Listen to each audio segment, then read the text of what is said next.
नाशिकमध्ये रामकुंड परिसरामध्ये अडकलेल्या वाहनांचं रेस्क्यू करण्यात आलंय।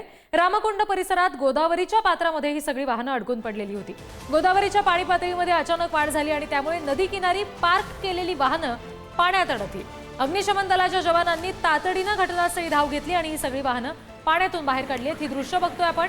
गोदावरीच्या पाणी पातळीमध्ये वाढ होत असल्यामुळे आता गोदा किनारी वाहनं पार्क करू नका असं आवाहन सुद्धा प्रशासनानं केलेलं आहे। पण सकाळी जी वाहनं पार्क केलेली होती ती मात्र या पाण्यात अडकलेली, आता ती सगळी बाहेर काढण्यात आली।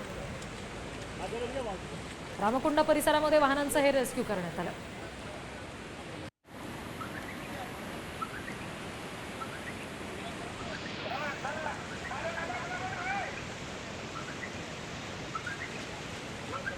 हे दृश्य बघतोय आपण। रामकुंड परिसरात गोदावरीच्या पात्रामध्ये ही सगळी वाहनं अडकून पडलेली। नाशिकमध्ये अचानक तिथल्या पाणी पातळीमध्ये वाढ झाली आणि त्यामुळे तिथे शेजारी पार्क केलेली ही सगळी वाहनं ही पाण्यामध्ये अडकली। पण अग्निशमन दलाचे जवान तिथे दाखल झाले आणि त्यांनी ही वाहनं रेस्क्यू केली।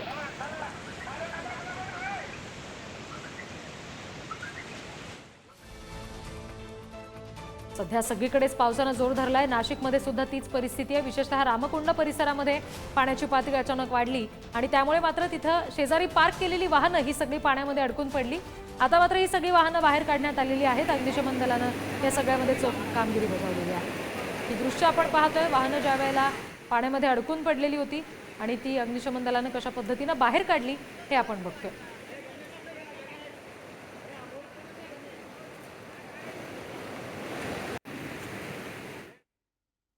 नाशिकमध्ये आजचा बुधवारचा बाजार बंद ठेवण्याच्या सूचना दिल्या गेल्या।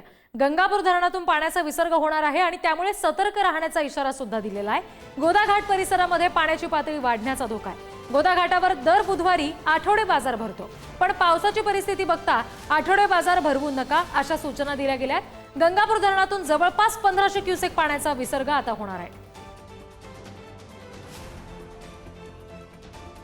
रामकुंड परिसरातली परिस्थिती सुद्धा नुकताच आपण बघितली आणि आता गोदा घाटासंदर्भात सुद्धा तसाच इशारा दिला गेलाय। गंगापूर धरणातून पाण्याचा विसर्ग होणार आहे आणि त्यामुळे या ठिकाणी आता अलर्ट जाहीर केलेला आहे।